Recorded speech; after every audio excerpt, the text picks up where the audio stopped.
Thanks. H1N1 remains at the forefront of a lot of Beautiful. people's minds. With another local child's death that could be linked to the virus. But how do you talk to your kids about the flu without them freaking out?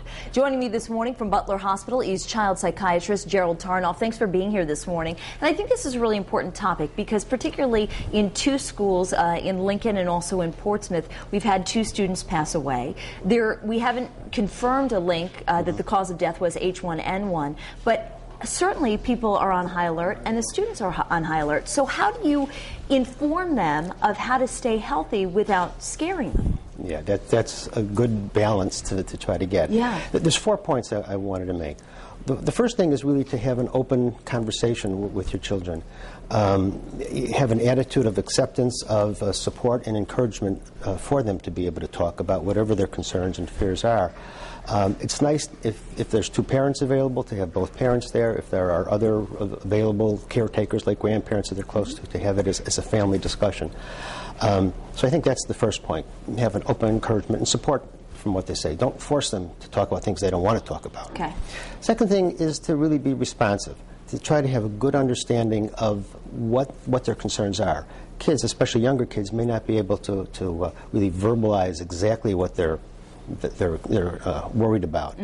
So a parent should try to have at least as good an understanding, listen to them, try to understand what they're worried about, and then to respond to that. And then the response is more likely to be effective and helpful. The other thing is, of course, do it according to their developmental age. Right. A 6-year-old is certainly not going to ask the same kind of questions or have the same needs as a 16-year-old. The 6-year-old may want to mainly know that they're going to be safe and that their parents are going to be there to protect them and things like that. A 16-year-old would have more sophisticated And the types last of questions. bit of advice that you wanted to... Well, the other thing is, of course, be reassuring, but do it in an honest way.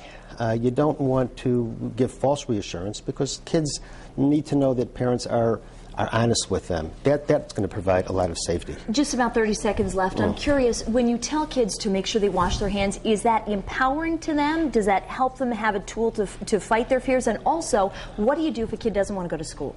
Well, the first one is very much so, I think. It really does kind of gives the kids some things to do that really have been accepted and recommended by the Department of Health and the CDC and everyone else. In terms of the other question, you have to make some decisions that so far nobody has recommended people not go to school as long as they're healthy.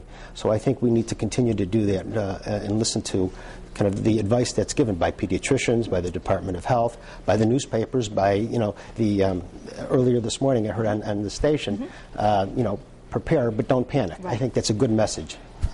Well, thanks so much for being here this morning. And if you want more information on H1N1, we have complete coverage on our website, foxprovidence.com, including school vaccination schedules.